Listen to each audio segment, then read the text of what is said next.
If I told you that I would take you anywhere in the world, where would it be? Would you want to go to a theme park and ride roller coasters? Maybe you want to visit a family that's far away. Or maybe you want to go to the beach. Maybe you want to go to the mountains and go hiking. There are so many amazing places to go and visit and explore on this earth.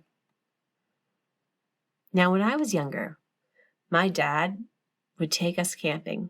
Me and my brother and my sisters camping, right? And not just in the backyard camping, but to places where there are no cars.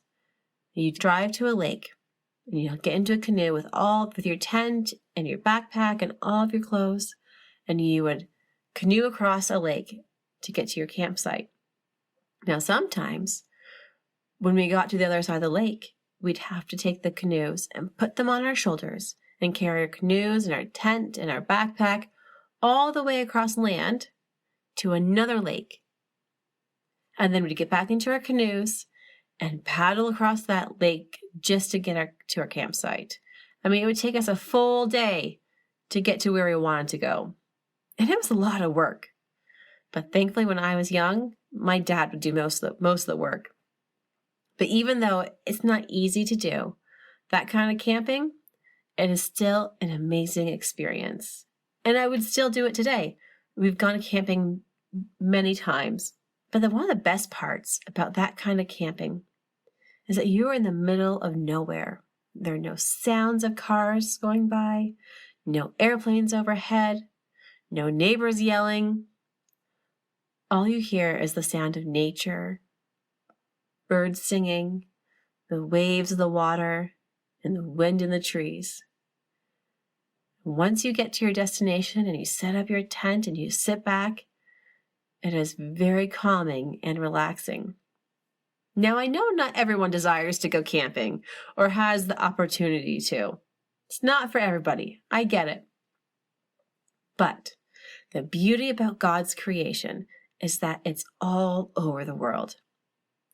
Even in the busiest of cities, you still find flowers and trees. You can go on a hike or just go to a park or even a garden and find some solitude in nature. Once you have found a place with little outside distractions, you can then begin to focus on what's going on around you. What is nature really like? Do you ever wonder what the birds are saying or the wind in the trees are saying? In the Sunday school song, "See the Shining Dewdrops," it suggests that they are saying God is ever good. I'm going to read from Romans 1, verse 20. "For since the creation of the world, God's invisible qualities, his eternal power and divine nature have been clearly seen, being understood from what has been made, so that people are without excuse." Now here it states, when we look and study nature, there's no excuse to deny God. His handiwork, his fingerprints are all over creation. When we spend time in nature and think about how it all works, we can see how amazing our God is. Let's take rain, for instance. How does it work? Where does the rain come from? From the clouds? Or is the rain always in the clouds? Well, as I'm sure you've all learned at some point, is that the sun, the hot sun, will beat down on earth, making the earth heat up. And the water in the ponds, the lakes, the puddles, and oceans begin to evaporate. So little teeny tiny water drops then go back up into the sky, and in the sky they form together and they form a cloud. And when the cloud is big and heavy, the water leaves the cloud as rain and waters the earth. Now this cycle happens over and over again. God has provided a way for the plants to get the water that they need in the most interesting of ways. I would never have thought of that. He has. We don't have to go out and make sure the trees are watered in the forest or the squirrels have water to drink. God created a way for it to naturally happen without man. His creation is being taken care of. We can't see this evaporation happening because it's invisible. So much of what goes on in creation and in nature is invisible. Does that mean it doesn't happen? Just because we don't see it? Is it not happening? Just because we don't see evaporation, does it mean it's not happening? No, it is happening. That's what makes it amazing.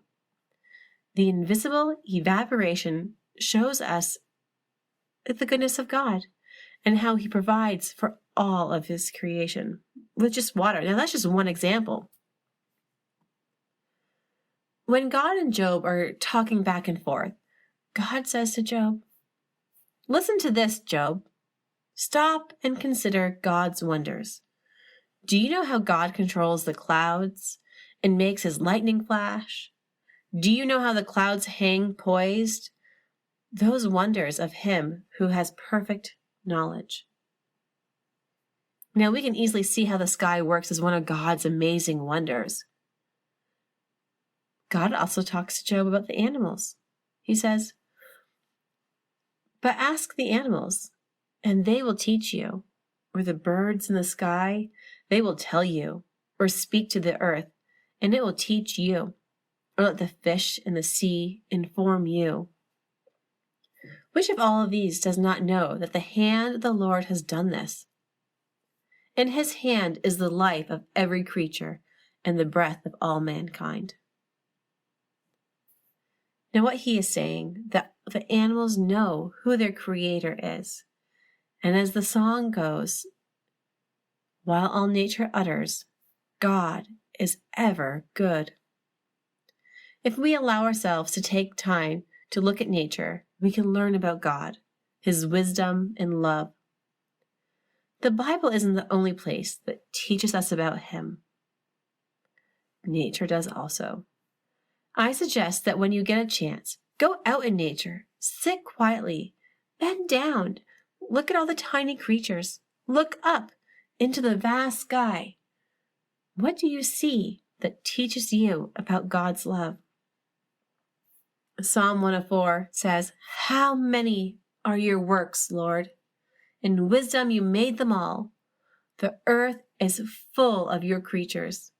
There is the sea, vast and spacious, teeming with creatures beyond number, living things both large and small."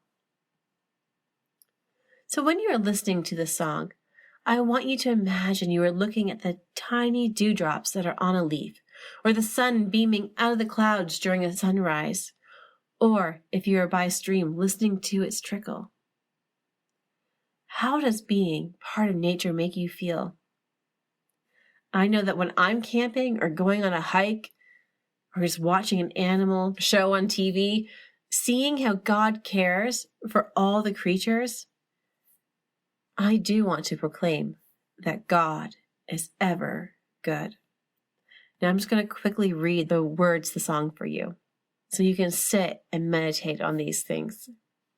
See the shining dewdrops on the flowers strewed, proving as they sparkle, God is ever good. See the morning sunbeams peeping through the wood, silently proclaiming, God is ever good. Hear the mountain streamlet in the solitude, with its ripple saying, God is ever good. Where no fears intrude, merry birds are singing, God is ever good. Flowers in the garden, violets in the wood, giving out their perfume, God is ever good. Bring my heart, they tribute, songs of gratitude, while all nature utters, God is ever good. Now the chorus of the song that gets repeated is, God is wisdom and God is love, over and over again. Things to remember.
songs of gratitude.